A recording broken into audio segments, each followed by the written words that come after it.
सभी को नमस्कार। वर्णमालाओं की संख्या है 52।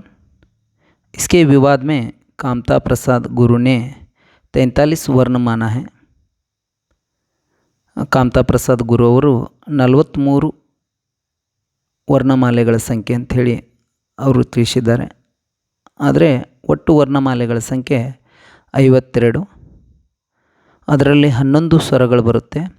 ಅ, ಆ, ಇ, ಈ, ಉ, ಊ, ರಿ, ಎ, ಐ, ओ, औ और उसके बाद अयोगवाह 2 अंग ಅಹ 2 ಅಯೋಗವಾಹಗಳ ಸಂಖ್ಯೆ. ವ್ಯಂಜನಗಳಲ್ಲಿ ಕದಿಂದ ಮವರೆಗೆ ಬರುವಂತಹ ವ್ಯಂಜನಗಳನ್ನು ನಾವು स्पर्श व्यंजन या वर्गीय व्यंजन कहते हैं और इनकी संख्या है 25.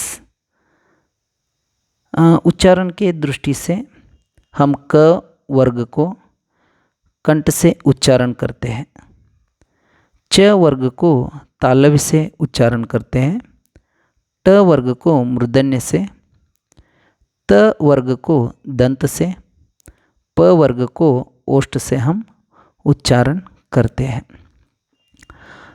उसके बाद अंतस्त्य या अर्धस्वर व्यंजन य, र, ल, व इनकी संख्या है 4. अंतस्त्य अथवा अर्धस्वर व्यंजन ಇವುಗಳ ಸಂಖ್ಯೆ 4. ಹಿಂದಿ ಕೆ ಅರ್ಧಸ್ವರ, ಹಿಂದಿಯ ಅರ್ಧಸ್ವರ ಅಕ್ಷರಗಳು ಅಂತಂದರೆ ಯ ಮತ್ತು ವ. उसके बाद उष्म व्यंजन या संघर्ष व्यंजन श, श, स, ह इनकी संख्या है 4. और उसके बाद संयुक्त व्यंजन क्ष, त्र, ज्ञ, श्र इनकी संख्या है 4. उत्तिक्षपत व्यंजन या द्विगुण व्यंजन इनकी संख्या है 2. अढ़, अढ़. संयुक्त व्यंजन इनको विभाजित करने के बाद हमें 2 अक्षर मिलते हैं. अर्धक प्लस श, त्र को विभाजित करने के बाद अर्धत प्लस र, ज्ञ को विभाजित करने के बाद अर्धज प्लस य, श्र को विभाजित करने के बाद श प्लस र. इसका एक फार्मूला है काका चा ता टमु दंत पौ. काका में क वर्ग और एक काका कंठ, चा वर्ग और ता का तालव्य, टमु ट वर्ग मु मूर्धन्य, दंत त वर्ग द का दंत, प वर्ग और ओष्ठ. इसके बाद हम अल्पप्राण, महाप्राण और अनुनासिक अक्षरों को समझेंगे.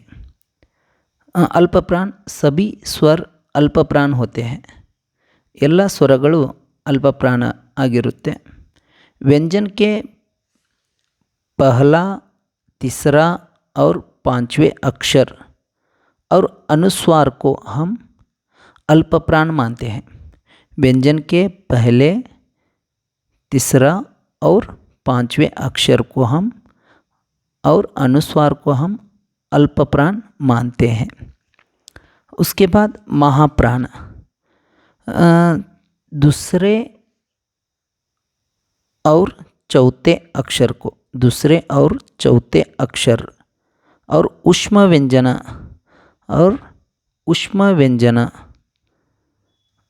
विसर्ग और विसर्ग को हम महाप्राण मानते हैं. दूसरे चौथे अक्षर और उष्म व्यंजन के 3 अक्षर श, श, स और विसर्ग को हम महाप्राण मानते हैं. ह अक्षर को हम प्राण कहते हैं. ह अक्षर को हम प्राण कहते हैं. अनुनासिक व्यंजन के 5वें अक्षर को हम अनुनासिक मानते हैं। व्यंजन के 5वें अक्षर को हम अनुनासिक मानते हैं। न्य, य, न, म। और उसके बाद अघोष। व्यंजन का पहला और दूसरा अक्षर, व्यंजन का पहला और दूसरा अक्षर और ऊष्म व्यंजना और विसर्ग को हम अघोष मानते हैं। व्यंजन का पहला और दूसरा अक्षर और ऊष्म व्यंजना और विसर्ग को हम अघोष मानते हैं। घोष, सभी स्वर घोष वर्ण होते हैं।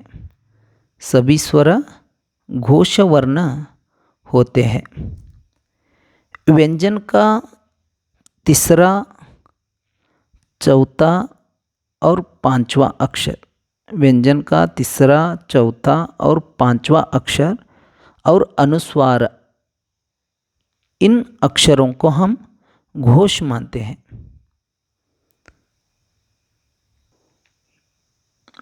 ಅಘೋಷ ಎಂದರೆ ವ್ಯಂಜನದ ಮೊದಲ ಮತ್ತು ಎರಡನೇ ಅಕ್ಷರ, ಉಷ್ಮ ವ್ಯಂಜನ ಮತ್ತು ವಿಸರ್ಗ ಇವುಗಳನ್ನು ಅಘೋಷ ಅಂತ ಹೇಳಿ ಕರಿತೀವಿ.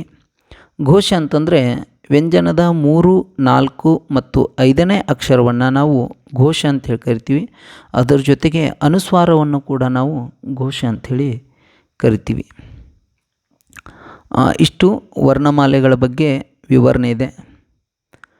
ಇದರ ಮೇಲೆ ಯಾವುದೇ ಕ್ವಶನ್ ಬಂದರೂ ಕೂಡ ನೀವು ಆನ್ಸರ್ ಮಾಡ್ತೀರಾ ಅಂಥೇಳಿ ಭಾವಿಸ್ತಾ ಈ ವಿಡಿಯೋನ ಇಲ್ಲಿಗೆ ಮುಗಿಸ್ತಾ ಇದ್ದೀನಿ. ಮತ್ತೆ ಮುಂದಿನ ವಿಡಿಯೋದಲ್ಲಿ ಸಿಗೋಣ. ಧನ್ಯವಾದಗಳು. ಜೈ ಹಿಂದ್, ಜೈ ಕರ್ನಾಟಕ ಮಾತೆ.